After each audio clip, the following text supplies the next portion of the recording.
What if the voice telling you to quit went silent forever? What if the struggle you're facing right now isn't a sign to stop, but a signal that you're about to break through? You weren't given this pain to break you. You were given it to build you. This moment you're in, the pressure, the fatigue, the doubt, this is not your exit. This is your proving ground. Because no man has ever risen without first being broken. No empire has ever stood without storms. And no mind has ever been made of steel without first walking through fire. You say it's hard? Then good. That means it's working. This speech is not here to soothe you. I did not come to give you permission to stop. I came to wake up the force that lives beneath your weakness. The version of you that fights, that executes, that refuses to crawl back into comfort. Let the quitters quit. Let the fearful retreat. But you? Don't you dare quit. You've come too far. You've survived too much. And everything you fought for waits just beyond this pain. So you don't stop here. You don't break here. You build here. Now stand up inside your own mind and let the world hear your silence louder than their noise. This is your hour. Let's begin. When the going gets hard, most men look for a way out. They begin to whisper lies to themselves. Maybe this wasn't meant for me. Maybe now's not the right time. Maybe I've done enough. But let me speak to the part of you that remembers who you were before the world taught you how to retreat. Pain is not your enemy. Pressure is not a sign to stop. Resistance is not a red light. It is a gatekeeper, a test, a sacred threshold that only the few, the builders, the doers, the deciders, will ever walk through. And the man who walks through it is not the same man who entered it. He is stronger, sharper, real. That's the purpose of hardship, to strip you down until all that remains is truth, until every excuse burns in the fire, until only the part of you that is unbreakable survives. Andrew Carnegie once told me something I never forgot. He said, "Adversity is the refining fire of destiny. It burns away the weak man. It leaves only the man who is ready to lead." Carnegie did not rise from privilege. He was a poor Scottish immigrant working in a telegraph office, earning almost nothing. But every hour he worked, he watched, he listened, he prepared. And when the opportunity came, he did not flinch. Because the fire he walked through, the long days, the uncertainty, the low pay, had already forged his mind. And here you are, in your own fire. And I ask you, what will this fire leave behind? Will it leave a man who folded under pressure? Or will it leave a man so focused, so steady, so commanding that the world has no choice but to move around him? Charles M. Schwab was no stranger to pressure. As the right hand of Carnegie, he faced the storms of industry, the roar of competition, the resistance of men who were older, richer, more experienced than he. But what set Schwab apart was not genius, it was resilience. He did not fold. He moved swiftly, decisively. He led from the front when others were shrinking in the shadows. I once asked him how he dealt with fear. He said, "Mr. Hill, fear is a fog, and a man must learn to walk forward even when he cannot see. You may not see your future clearly right now. You may be in the fog of fatigue, surrounded by doubt. But hear me clearly. You still walk. You still move. You still build. Because the man who waits for clarity will never lead. The man who says, 'I'll push when it's easier,' will never arrive." Let's talk of Henry Ford, a man who was told his vision was foolish, that the car was a novelty, that it would never replace the horse. Even his own engineers said his idea for an 8-cylinder engine couldn't be done. And you know what he told them? Build it anyway. He said it not once, but over and over again until they did. Because Ford understood something the average man never will, that when everything seems to resist you, it's not always the world testing you. It's your mind asking, "Do you really want this?" And you answer not with words, but with persistence, relentless execution, unbreakable identity. Ford didn't stop because it was hard. He became Ford because it was hard. And he kept going anyway. You think success comes with ease? You think the men who built nations, industries, inventions, movements, you think they did it with comfort? Number. They did it tired. They did it misunderstood. They did it surrounded by doubt from others and from themselves. But they moved anyway because they had made a decision and never once opened the door to retreat. Let me be clear with you. If you are tired right now, good. It means you've been in the arena. If you are doubting right now, good. It means you're pushing the boundaries of what you thought you were capable of. If you are under pressure, good. It means you're doing something that matters. But I will not let you quit, because quitting now is not just a betrayal of your goals. It is a betrayal of your identity. And I know the man you are becoming, the one who keeps showing up, the one who listens not to fear, but to vision, the one who would rather suffer for purpose than coast in mediocrity. Let the crowd rest, let them doubt, let them walk away when it gets heavy. But you do not get to quit, because this fire you are in, it is making you. And when you rise from it, when the world will know that you were not lucky, you were not gifted, you were not saved, you were forged. Keep going. Don't you dare quit. You must understand something now, perhaps more deeply than you ever have before. The pain you feel today is not a punishment. It is a process, a sacred rite of passage, a furnace that burns away the soft edges, the hesitations, the illusions, and leaves only iron. And yet, what do most men do when they feel that fire? They run. They look for comfort. They retreat to what is familiar. But you will not do that. You were not built to run. You were built to withstand. You were built to build. And nothing worthy has ever been built without cost. Let us speak plainly. There will be days when nothing goes your way, when the voices around you question everything you're doing, when even the small steps forward feel like dragging stone uphill. And on those days, the temptation will whisper, maybe I should pause. Maybe I should slow down. Maybe I should quit. But those whispers are not your voice. They are the voice of drift, the voice of old identity trying to drag you back to safety, to comfort, to the version of you that never finished anything. And you are done living like that. You must now speak louder than those whispers. You must say, no, I am not going anywhere. I may be tired, I may be stretched, but I am not broken. I will not fold, and I will not leave this chapter unfinished. This is the moment when your identity changes, not with a celebration, but with a choice. The choice to continue, the choice to carry the weight, even when your legs shake, the choice to not back down. When Abraham Lincoln was leading a nation through war, he was not greeted with applause. He was attacked from every side, mocked, slandered, betrayed. His cabinet questioned him. The people doubted him. The war dragged on longer than anyone expected. And still, he stood quiet, focused, unbending. He carried the burden of the nation, not because he was invincible, but because he had decided what must be done. He was not moved by noise. He was not swayed by fatigue. He was anchored to purpose. And that is what you must be now, anchored. Anchored to your mission, anchored to your future, anchored to the man you said you would become. There will be no applause for this decision, no audience watching, no instant reward, just silence and pain and progress.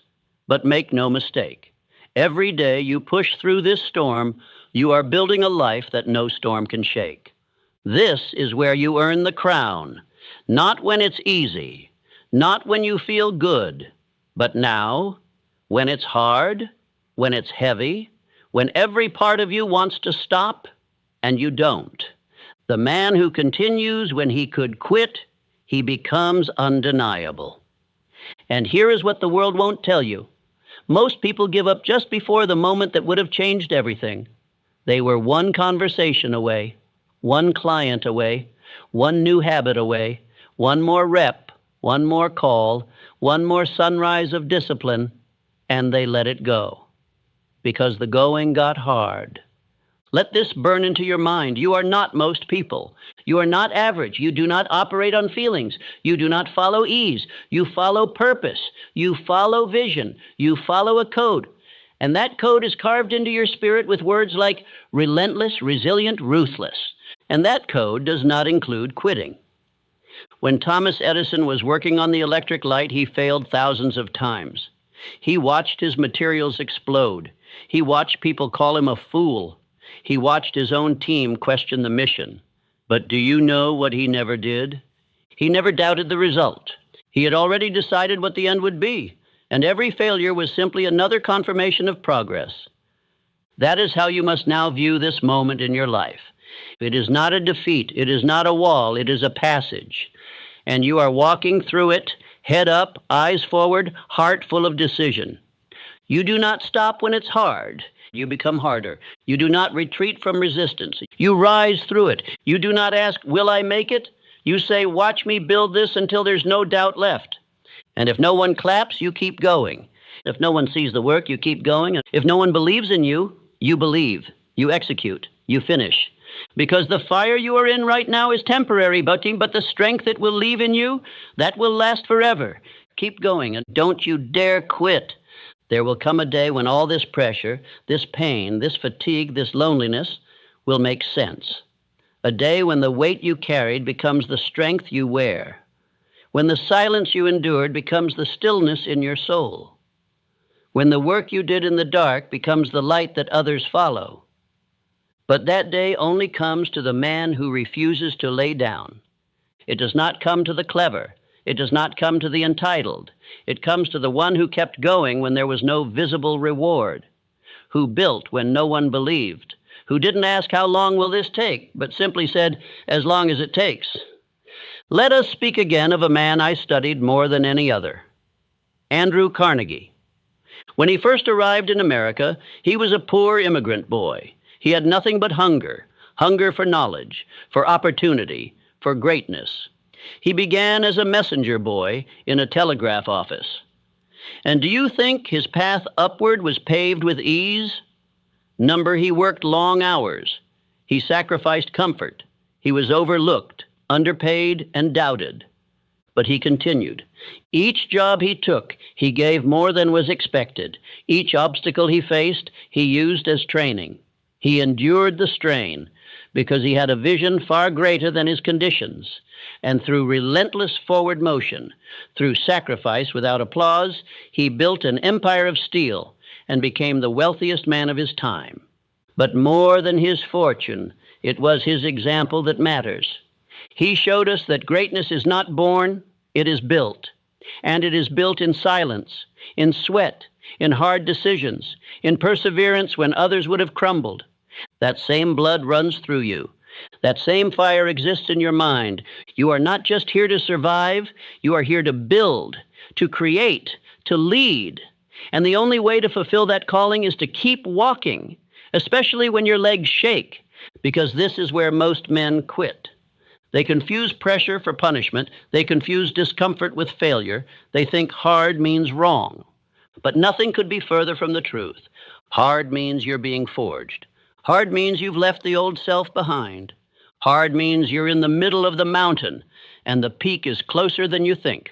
Let me remind you of Charles M. Schwab, who rose from a humble clerk to the president of U.S. Steel under Andrew Carnegie. Schwab was not the most brilliant man in the room, but he had one trait that made him invaluable. He never stopped producing. When others were paralyzed by doubt or waiting for perfect plans, Schwab moved. He acted. He led. And in times of chaos, he built. That's what makes a man irreplaceable. That's what makes a man immortal in the memory of history. Not how clever he was, not how smooth his path, but how he carried the burden without breaking. And you too will become that man if you refuse to let pressure become an excuse. Let me tell you now, with absolute certainty, that this storm will pass. This chapter will close. This weight will lift. But when it does, the real question will be, who did you become because of it? Did you fold? Did you wait? Did you whimper and wish for better days? Or did you rise? Did you decide that this would be the moment that made you unshakable? Say this with me now, and say it like a man who means it. I do not shrink under pressure. I am shaped by it. I do not run from pain. I rise through it. When the going gets hard, I go harder. These are not just words. They are your weapons. Use them. Use them in the morning when the weight returns. Use them at night when doubt creeps in. Use them when the old voice says, this is too much. Because that voice is not your future. It is your past, begging you to come back. But you've already left that man behind. And what stands ahead, if you stay the course, is a life so solid, so grounded, so unbreakable, that even fear itself will not dare knock again. Keep walking and don't slow down and don't second guess and don't you dare quit. Not now, not ever. There comes a point on the path of every builder when the world goes quiet. The applause stops. The results don't come. The progress slows to a crawl. And in that silence, a question echoes so loudly it drowns out everything else. Is this still worth it? This is the test that separates men who dabble from men who dominate, because everyone begins with fire. Everyone begins with a goal, but only a few continue when the results disappear and the struggle multiplies.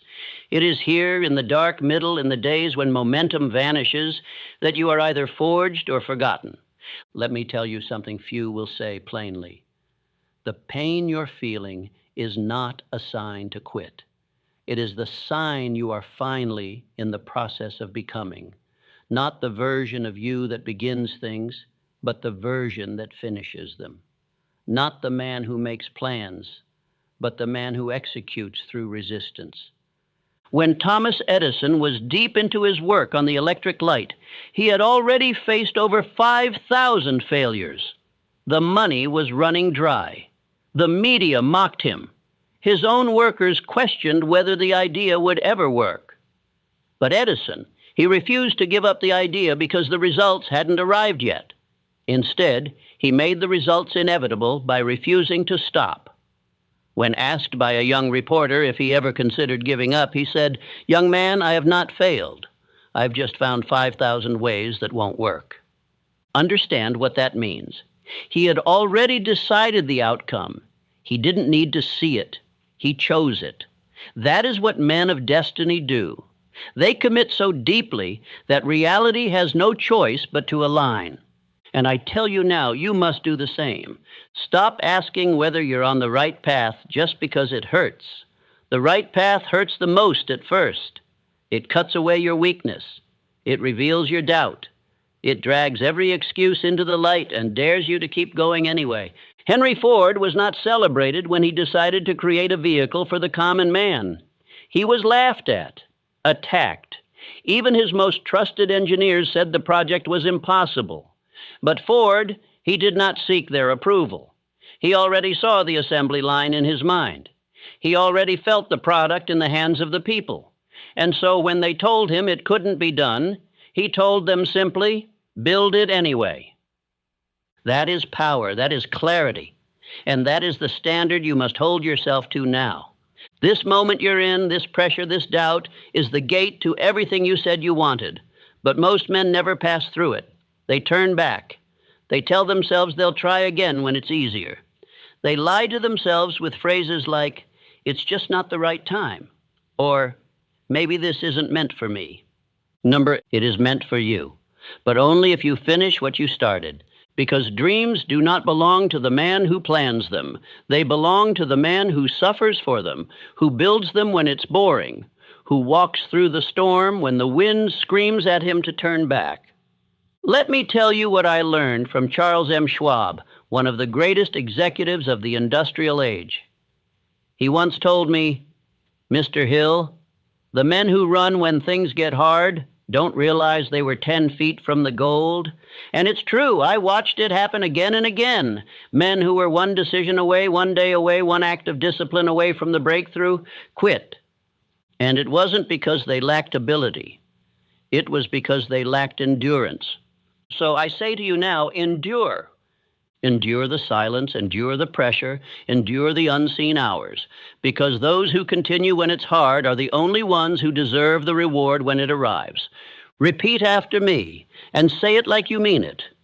I do not pause when it gets hard. I lean in. I do not seek escape. I seek mastery. Pain is not a reason to quit. It is proof that I am being rebuilt. Let these words live in your chest. Let them anchor you when the path grows cold. Let them become your rhythm, a rhythm that fear cannot disrupt. Because the man who keeps walking, even when the light disappears, even when the applause dies, even when no one believes, he does not just survive the storm, he becomes it. There is a secret the world rarely speaks aloud, a truth known only to the few who have stood on the edge of collapse and kept moving. Your greatest strength will always be revealed when you have no strength left. Not when you're motivated, not when you're winning, but when you're tired, alone, questioning everything. It is in those moments, when most men fold, that the man of destiny is shaped. You see, when the going gets hard, your old identity begins to die. The identity that sought comfort, that wanted quick results, that needed praise to keep going. That version of you cannot survive the pressure, and that's a gift, because pressure doesn't just break men, it purifies them. Let me tell you about Abraham Lincoln. When Lincoln entered the White House, the country was already splintering. States were seceding. War was inevitable. Advisors wavered. Public confidence was low. And the weight of a divided nation sat squarely on his shoulders. But Lincoln didn't waver. He didn't look for easier answers or defer responsibility. He sat with the pressure. He carried the burden. And through that relentless endurance, he gave America its spine. He didn't become a giant because it was easy. He became one because he kept showing up when most men would have collapsed. That's the kind of man you must become now. You're not in this for a convenient victory. You're in this to evolve, to shed everything soft and fearful in you, and emerge as a man who leads his mind, commands his emotions, and moves with unwavering direction. Let me say this again. The going gets hard not to stop you, but to stretch you. You want courage? It's built when your hands shake and you move anyway. You want discipline? It's forged when your body says rest and your mind says one more. You want belief? It is grown by continuing through days when your thoughts try to betray you. Andrew Carnegie, the man who shaped my understanding of wealth and will, once told me, no man becomes powerful until he no longer requires things to be easy. He meant this, truly meant it. He didn't seek the path of least resistance. He chose the path that demanded his entire being, because he knew it was there and only there that his greatness would rise. He told me, the mountain does not grow smaller. You grow stronger. And you, my friend, are growing stronger now, even if you don't feel it yet. So let us make this practical. When the going gets hard, and it will, here is what you do. You do not retreat. You take one small action, even if it's imperfect, even if it's invisible to the world. Action, not motivation, is your lifeline. You return to your aim, revisit your definite purpose, read it aloud, reconnect to your mission. Fear multiplies in men who forget why they started. You eliminate the noise. Don't explain your fatigue to anyone. Don't seek comfort from people who've never built anything. Sit in silence and remember who you are. You rehearse your power, repeat it. I was made for this. Say it with certainty, not because you feel strong, but because you decide to be. And then you continue. You continue when no one's watching. You continue when the applause stops. You continue when fear whispers, maybe this isn't worth it. Because your consistency in pain, in pressure, in silence, is the evidence that you are becoming a man this world cannot break. So let me leave you with this. Say it out loud, with force, with fire, with no hesitation. I am not done. I am not finished. I do not quit. I rise. Because the man who becomes unstoppable is not the one who starts fast. He is the one who refuses to stop no matter how slow the path becomes. And that man is you. There will come a moment in every man's journey, a quiet, almost invisible moment, when the pain becomes louder than the progress, when the goal you once shouted with certainty now feels like a whisper beneath the weight of struggle. That moment is not a sign to stop. It is a signal that you are nearing the threshold where most turn back, and the few press forward. Let me be clear. Pain is not the enemy. The enemy is comfort, the seductive whisper that tells you to settle, to ease up, to coast. Comfort is the true killer of greatness because it doesn't arrive like a storm. It shows up like a warm bed on a cold morning and convinces you to stay there forever. Charles M. Schwab, one of the greatest steel magnates of his time, understood this with deadly clarity. Schwab worked under Carnegie, not because he was the most skilled man in the room, but because he had the fire to endure pressure most men avoided. When production quotas weren't met, when tensions rose in the ranks, Schwab didn't hide behind reports or delay action. He walked directly into the furnace of the problem and stayed there until a solution appeared. Why? Because he didn't seek comfort, he sought growth, and he understood that growth and comfort are enemies. That's the lesson here. Pain is not punishment. It's preparation. It means you are no longer living on the level of the man you used to be. You are stepping into something higher, something heavier. And the muscles of your mind, your will, and your character are breaking and reforming under the strain. That's not failure. That's formation. And here's what the average man misses. When the pain increases, they slow down. They justify quitting.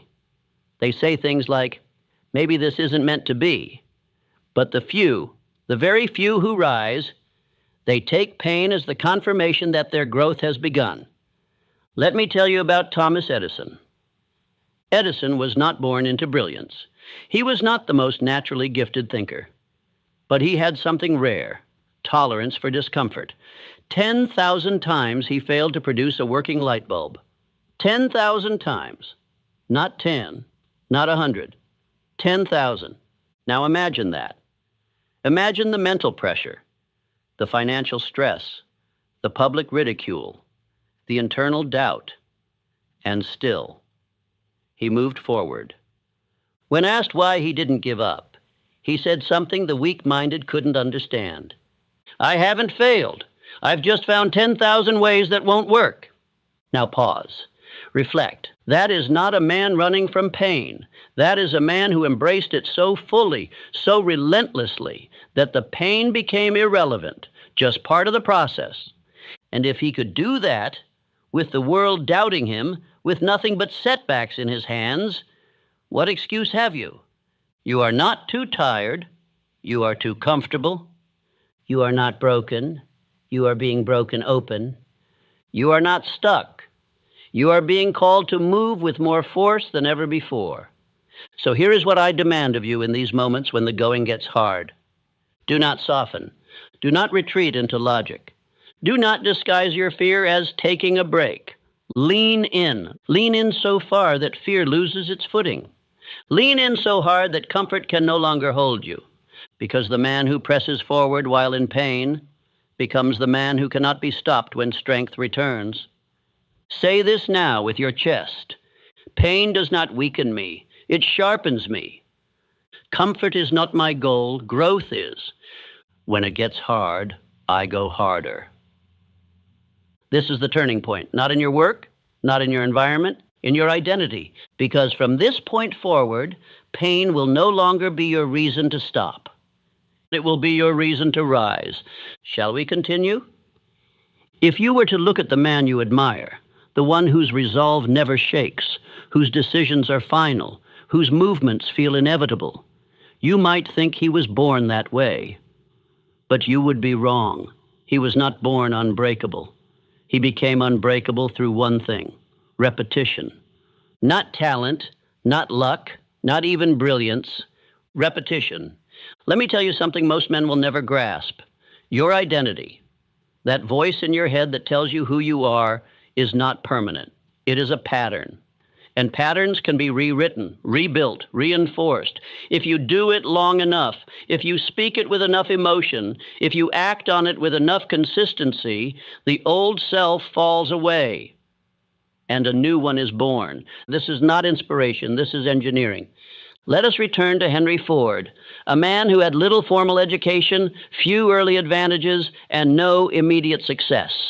But Ford repeated one thing more than anything else: belief. He said, "Whether you think you can or think you can't, you're right." That was not a clever quote for a poster. That was the bedrock of his being. He did not repeat limitations. He repeated possibility. He did not rehearse failure. He rehearsed certainty. And in doing so, over and over, day after day, he trained his mind to ignore doubt until doubt no longer recognized him. The question is, what have you been rehearsing? Have you been rehearsing hesitation, replaying failure, repeating thoughts that belong to someone weaker than the man you are becoming? Because repetition is not just what you do, it's who you become. And every time you repeat weakness, you reinforce it. Every time you repeat doubt, you build a mind that sees through the lens of fear. But every time you repeat strength, even if it doesn't feel real yet, you begin to install a new identity, one that does not flinch, one that does not fold. Thomas Edison knew this. His laboratories were not just places of invention, they were temples of repetition. He didn't succeed by inspiration. He succeeded by consistency. Each failure was not a step back. It was a step forward because it was embedded in a larger pattern. Keep going no matter what. That is the mindset of mastery. So now I tell you, if you want to be unbreakable when life applies pressure, don't wait for motivation. Build discipline. Don't wait for courage. Repeat courage. Say it aloud, not once, not twice, but every day. I do not hesitate, I do not fold, I act without delay. Write it, speak it, walk it, until the identity you repeat becomes the only one you recognize. You must begin to schedule your identity, not your tasks, your identity. Each morning, you speak who you are becoming. Each evening, you confirm who you were that day. And in between, you act like it's already done. This is how men become bulletproof. Not by luck, not by talk, by repetition. You do not become fearless by accident. You become fearless by choice, repeated until it becomes instinct. So I ask you again, who are you rehearsing? The old you, who doubts, who pauses, who drifts, or the new you, who speaks with clarity, acts with force, and refuses to go backward? Choose, and then repeat it relentlessly. Say it now with certainty. Every day I repeat strength. Every day I install discipline. Every day I become a man who cannot be broken. This is not philosophy. This is your blueprint. Print it into your soul, because the man who masters repetition masters himself. And the man who masters himself fears nothing. Let us continue. You say you want strength. You say you want power. You say you want to become the man who can't be shaken. But let me ask you, what do you do when pressure comes? Because every man talks about greatness until the weight hits, until the trial shows up, until life presses its hand against your chest and asks, do you really mean it? Pressure is not the enemy. Pressure is the test. It is the proof of who you are. When you build a sword, it must pass through fire. When you build a man, he must pass through resistance. That's how greatness is forged, not in peace, but in conflict, not in applause, but in silence, not when things are easy, but when everything screams quit and you say no. Thomas Edison understood this better than most. The man failed over 10,000 times before the light bulb gave birth to success. And do you think those failures were quiet?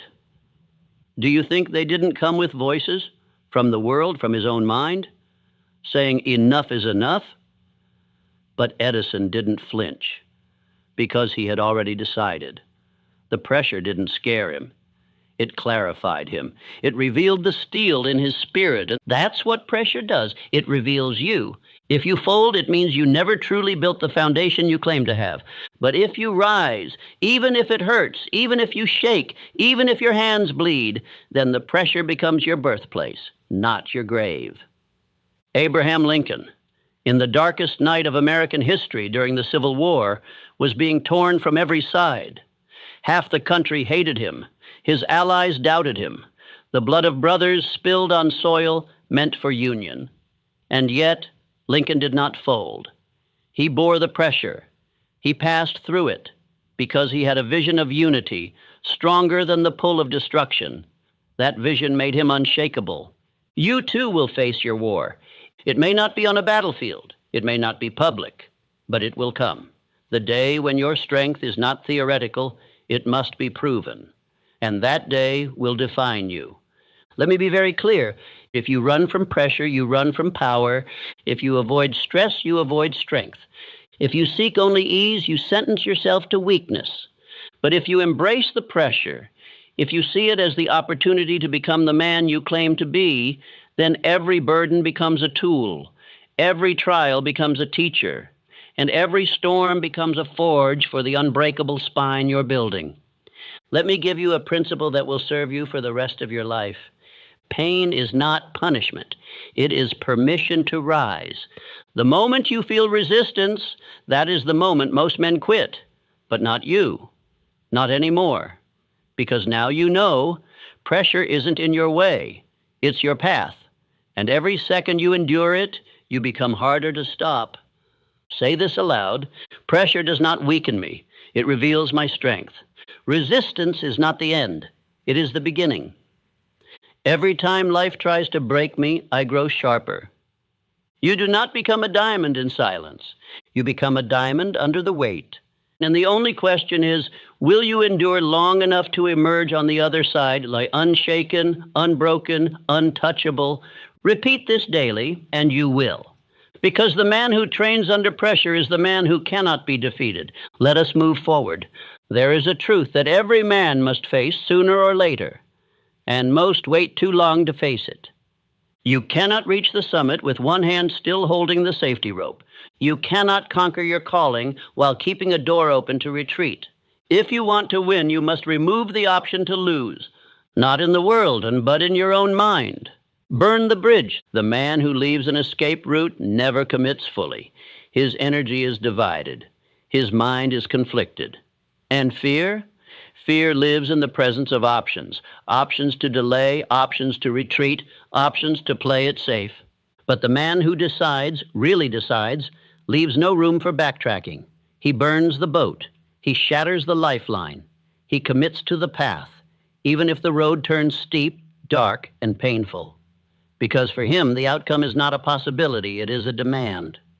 Andrew Carnegie taught me this law firsthand. He once said, "A man who seeks greatness must first destroy every excuse that allows him to remain small." And he lived it.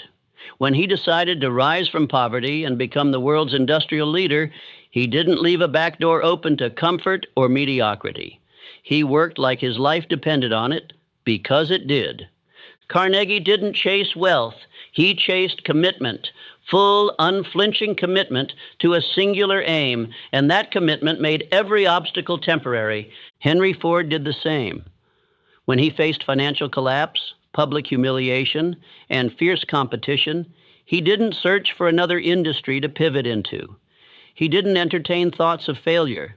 He didn't ask, "What if it doesn't work?" He said, "It will work, because I refuse to entertain anything else." That's what burning the bridge looks like. And it's not poetic, it's strategic, and it's not emotional, it's essential. Because so long as you can go back, you will. The moment pressure rises, the subconscious mind listens closely. If you feed it doubt, even subtle doubt, even hidden doubt, it will find a way to sabotage you. But when you say, "There is no going back," and you reinforce it with repetition, decision, and action, your subconscious aligns with the mission. It says, "We have no other choice but to win." Let me tell you plainly, You will not make it to the end of your purpose while dragging the past behind you. You will not become the man you were born to be while still clinging to the excuses of the man you used to be.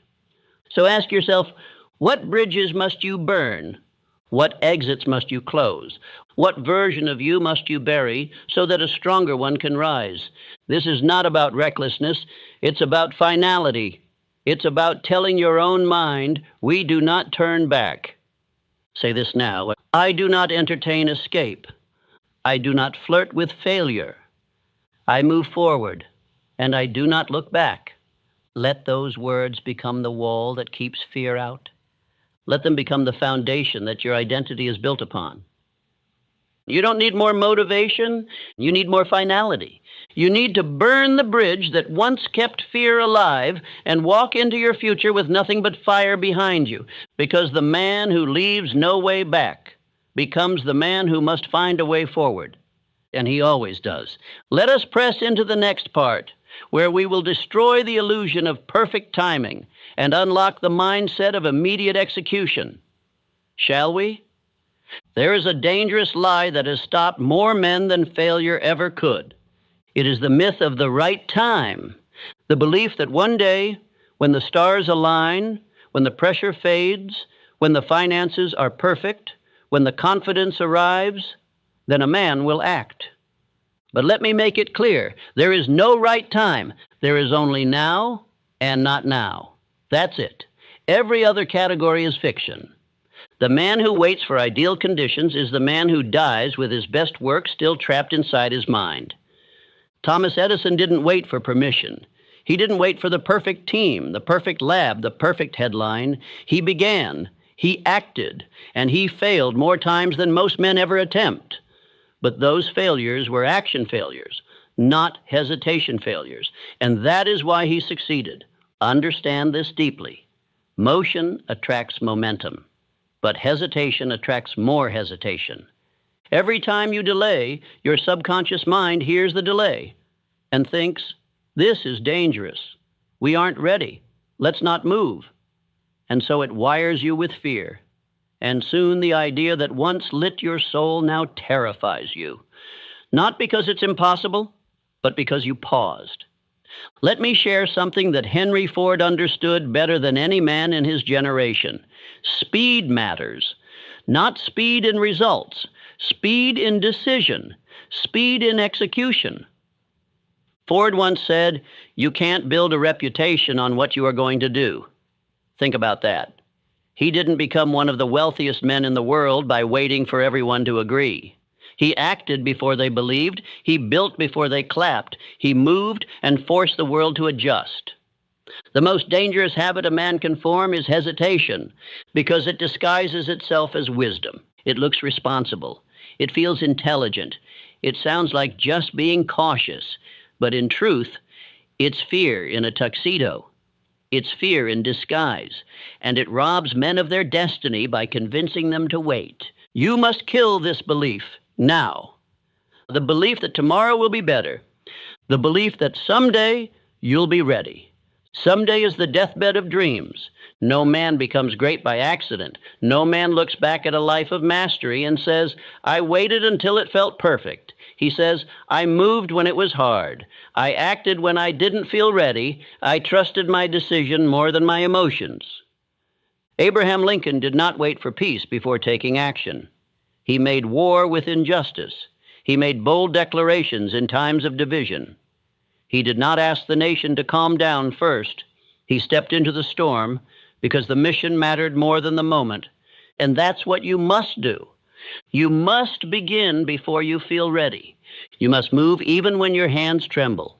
You must trust your identity, not your feelings. Say this now. I do not wait to feel strong. I act, and strength follows. I am not a man who waits. I am a man who moves. The time is now, because I say it is. That is what the subconscious understands. Repeated commands with emotional conviction. You see, when you act before you feel ready, something amazing happens. Your nervous system catches up. Your confidence builds in the action. Your mind begins to obey your identity instead of your excuses. This is the law of power. Action rewires the man. You don't act because you feel ready, and you feel ready because you acted. So I challenge you, stop looking for the right time. It does not exist. The clock is your enemy. The calendar is a coward's tool when it is used to delay destiny. Your mission is waiting. Your next step is waiting. And fear? Fear is hoping you'll think about it a little longer. Don't. Move now, and let the world watch in confusion as you build without permission. There is a reason most men fail to finish what they begin. It is not because they lack skill, and it is not because they lack resources. It is because they lack command over the one thing that governs every decision, every action, every moment of courage or retreat. That thing is emotion. Let me speak to you with absolute clarity. The man who does not control his emotions will never control his destiny. Emotions are like weather patterns. They change, they shift, they come and go with no warning, no schedule, no guarantee. If your sense of direction depends on how you feel, you will be a slave to moods. You will act when happy, stall when tired, and fold when challenged. The truth is this: feelings are not facts. They are suggestions, whispers, temporary guests in the house of your mind. But most men treat them like kings, obeying every rise, every fall, every inner signal, as if emotion equals truth. It does not. Emotion is reactive. Purpose is proactive. Andrew Carnegie once told me, "The man who learns to rule himself will soon rule many." He did not mean rule through force. He meant rule through example, through presence, through the ability to stand firm when others collapse. That begins with one skill: emotional mastery. Let me ask you, how often have you betrayed your future because of a temporary emotion? How many times have you given in to fear, to doubt, to anger, to fatigue, and chosen the easier path? The truth is, it's not the difficult days that define a man. It's who he becomes on those difficult days. When the pressure mounts, when the plan fails, when you wake up with a storm inside you, what do? Most men retreat. They justify, they delay. They say things like, "No, not today, I'm not in the right headspace, I'll get back on track tomorrow." But here is the reality. Every time you give your emotions the final word, you weaken your identity. You teach your subconscious that your feelings are more powerful than your mission. And soon, that becomes your rhythm. But the man who masters himself, he acts despite how he feels. He does not deny his emotions, he overrules them. That is what separates the builder from the dreamer. Let me give you an example. Thomas Edison had every reason to quit. 10,000 failures, public mockery, financial strain, the pressure of time, expectation, and doubt. But he did not allow frustration or fatigue to become his guide. He acted anyway. And in that decision, he trained his nervous system, his subconscious mind, and his very soul to follow identity, not emotion. When asked how he endured such relentless failure, Edison replied, "I have not failed. I've found 10,000 ways that won't work." Do you understand the strength behind those words? That is not just a clever saying, and it is a discipline of emotional command. Now, let me speak to you directly. There will be days when you don't want to continue, when your body aches, when your heart feels heavy, when the outcome is unclear and your mind is filled with doubt. And on those days, you must act anyway, because the man you are becoming, the real you, is not determined by how you feel. He is revealed by how you respond when your emotions scream for retreat. Emotional control is not about pretending. It is not about suppressing your pain. It is about overriding it. It is about being the captain of your ship when the sea is wild. Henry Ford was no stranger to emotional storms. He was criticized by newspapers, betrayed by partners, doubted by the masses. Yet he continued to build because he had trained himself to act with mechanical consistency. Whether the day was easy or brutal, Ford moved forward. That consistency became his edge. So how do you build this kind of control? Let me teach you the discipline. Name the emotion, but don't obey it. When the fear rises, say, "This is fear." When anger comes, say, "This is anger." But then you say, "I do not obey this. I act anyway." Why? Because naming separates you from the feeling. It removes the illusion that you are the emotion. You are not. You are the observer, and the observer can choose. Anchor yourself to identity, not mood. Your identity must be more powerful than how you feel in a single moment. You must rehearse this truth every day.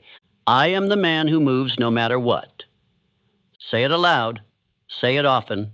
Let your subconscious hear it until it becomes default. Because if your identity is tied to action, not comfort, your actions will rise above your state. Create rituals that activate power. The greatest men I've studied did not wait to feel powerful. They had rituals to summon it. Andrew Carnegie meditated daily on his definite purpose. Charles Schwab would begin each morning by reviewing his mission, not checking the news or gossip. You must do the same. Create anchors. It may be your affirmations, a cold shower, a walk in silence, a declaration in the mirror. Whatever it is, repeat it daily, because repetition creates emotional stability. Expect resistance and welcome it. The builder does not curse the hammer for being heavy. He trains with it. So when the emotion comes, the fear, the doubt, the fatigue, do not be shocked. Welcome it like an old rival. Smile and say, "You came again? Good. Let's dance." And then you act. You move anyway. Let me remind you what Abraham Lincoln carried on his shoulders: the fate of a divided nation, the burden of civil war, the screams of public criticism. And yet, he endured. He wrote. He led. He did not allow his private pain to become public paralysis. That is emotional control. It is not about being numb. It is about being so aligned with purpose that the emotions of the moment cannot detour you from the mission. Say this with me now. I am not my feelings. I am my decisions. I do not obey emotion. I obey mission. I feel fear. I feel doubt. But I move anyway because I lead my state. These are not affirmations. These are commands. You speak them not to soothe yourself, but to restructure yourself.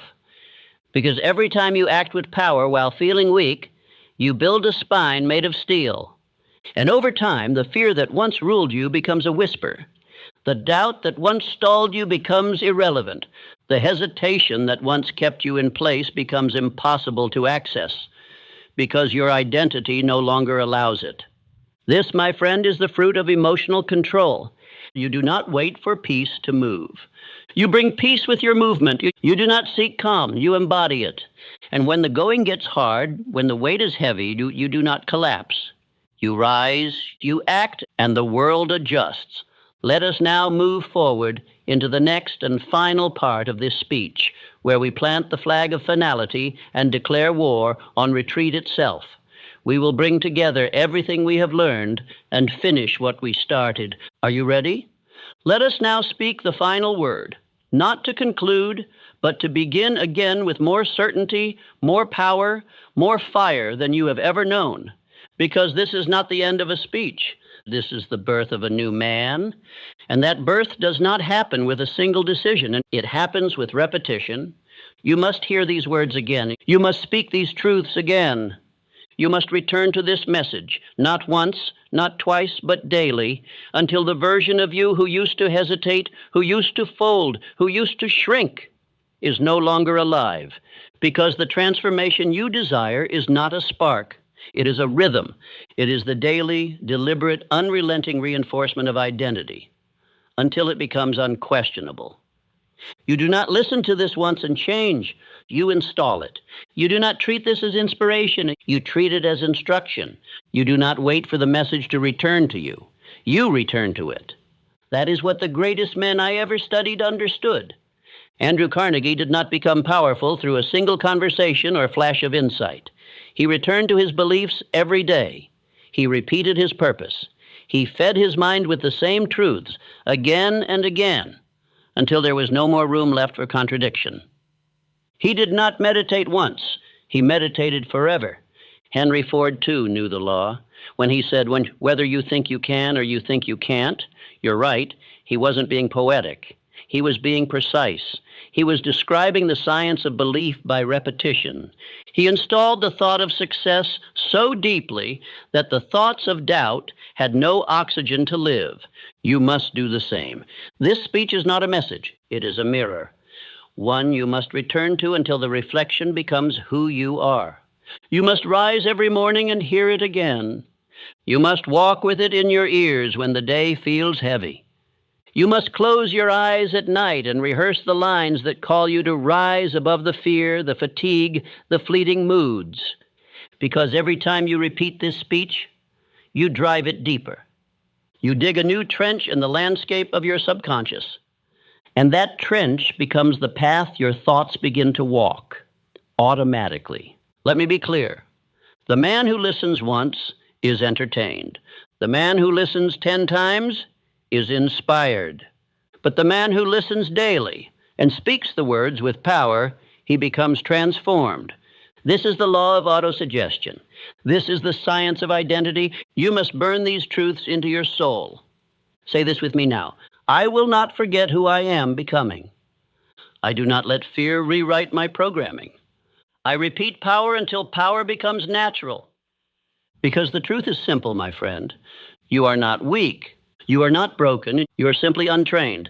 And the training begins with repetition. Every man who became great, Edison, Carnegie, Ford, Schwab, Lincoln, they all knew the same secret. If you repeat belief with emotion long enough, it replaces every limitation.